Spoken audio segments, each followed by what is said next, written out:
Quelle est la meilleure méthode d'entraîner ses abdominaux? Certaines personnes en font une tonne. Ils vont faire des circuits de plein d'exercices différents d'affilée pour vraiment les massacrer. Par exemple, Frank Zane faisait 500 sit-ups avant chaque séance et 500 à la fin. D'autres personnes vont vous dire de simplement les entraîner comme d'autres muscles. Pourquoi on s'attirerait différemment avec ces derniers? Mais je vais vous dire, le secret, c'est la fréquence. C'est pourquoi j'utilise la méthode du blitz. Les abdominaux sont un peu différents des autres muscles. Ils n'ont pas le même potentiel de production de force et on ne sera pas capable de créer autant de dégâts musculaires et de stimulation. C'est pourquoi, comme les mollets ou les avant-bras, on peut les entraîner plus fréquemment que d'autres groupes musculaires et peut-être même qu'on devrait les entraîner plus fréquemment. La plupart des gens ont une très mauvaise connexion cerveau-muscle avec les abdominaux. Surtout si vous êtes ce genre de personne qui restait assise toute la journée. Vos fléchisseurs des hanches sont raides et ils vont en général prendre le relais. Vous faites vos abdominaux, vous cambrez. Vous n'arrivez pas bien à les recruter, à les utiliser, à les étirer. Alors, comment on va faire le blitz? C'est très simple. Vous allez les entraîner tous les jours. Bon, soyons réalistes, peut-être pas tous les jours, mais idéalement au moins 5 fois dans la semaine. À chaque fois que vous allez vous entraîner pendant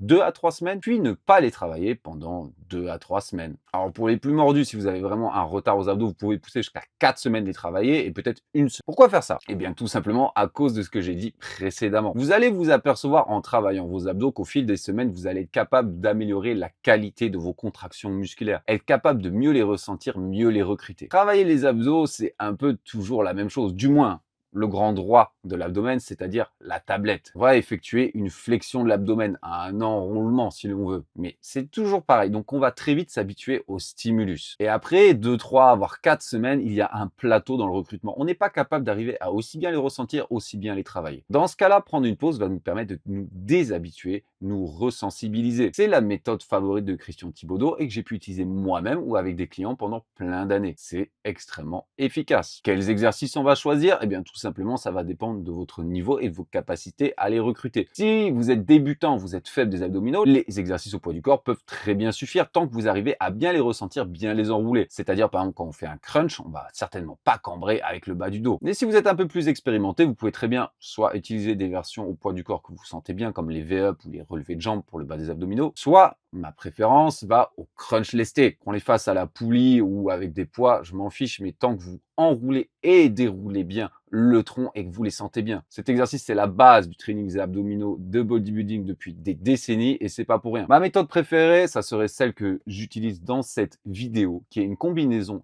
d'abdominaux lestés et abdominaux au poids du corps pour vraiment les travailler.